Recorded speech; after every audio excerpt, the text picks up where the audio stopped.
Part 84. A successful assault. The Mubaraza then began. Talha ibn Abi Talha from the Banu Abdaldar stepped forward and exclaimed, "Who will fight me?" The young and ferocious warrior, Ali ibn Abi Talib, stepped forward. While Talha had full body armor, Ali only had a sword and shield.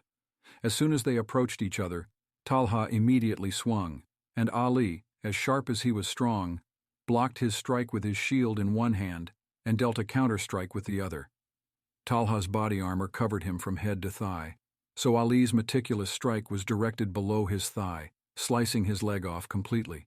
As Talha fell backwards, his private parts were exposed, and he pleaded, "I beg you, by the rights of kinship." They were third cousins. Ali felt embarrassed to attack an exposed man, begging and appealing to family ties, so he lowered his sword and walked back. Talha's wound festered, and he did not survive the battle, but Ali's decorum and honor in warfare is yet another feather in his cap of manliness. After Ali's victory, the Muslims charged forward valiantly. As noted, the Quraysh's numerical advantage was neutralized, and so the deciding factor became individual prowess. The Muslims overwhelmed the Quraysh with devastating attacks from every angle, and the Quraysh could not sustain a defense. They fled to the extent that Al-Bara ibn Azib said, "They turned and fled, until I saw with my own eyes the ankle bracelets of the women as they ran up the mountain." It was the custom of the Quraysh that the Banu Abdaldar had the honor of holding the flag. In Badr, the flag-bearers fled, so before the battle began, Abu Sufyan taunted them to rile them up.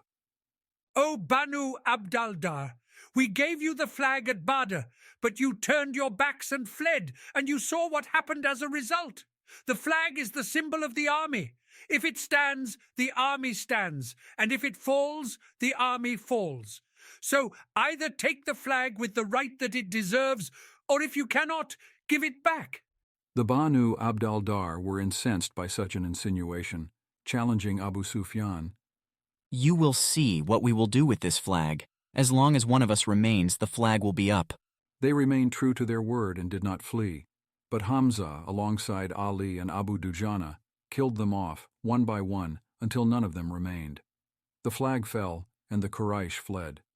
Ubay ibn Halaf, brother of the equally wretched Umayyah ibn Halaf, was the only pagan whom the Prophet personally killed. In Mecca, he would taunt the Prophet. I'm going to kill you one day." On another occasion, he said, "I have a special horse which I feed the choicest of barley and grain, so that it grows to be strong, so that I can kill you while I ride it." In a rare instance, the Prophet replied, "No, rather I will kill you by the will of Allah." On the day of Uhud, Ubay was riding that same horse, and he saw the Prophet and began charging towards him. The companions huddled around the Prophet to protect him, but the Prophet refused, saying, "No, he is mine." The Prophet then grabbed a spear and lunged forward, dodging Ubay's sword and thrusting the spear into his neck. It did not kill him as his armor softened the blow, but it did injure him to the extent that he began screaming. He rushed back, and the Quraysh tried to assure him that it was a minor wound which would heal, but Ubay knew that the Prophet's vow was true, so he continued to panic. Indeed, it was true, and he died before they reached Mecca. The Prophet once stated, "Allah's anger is intensified against anyone whom the Messenger of Allah kills in the path of Allah."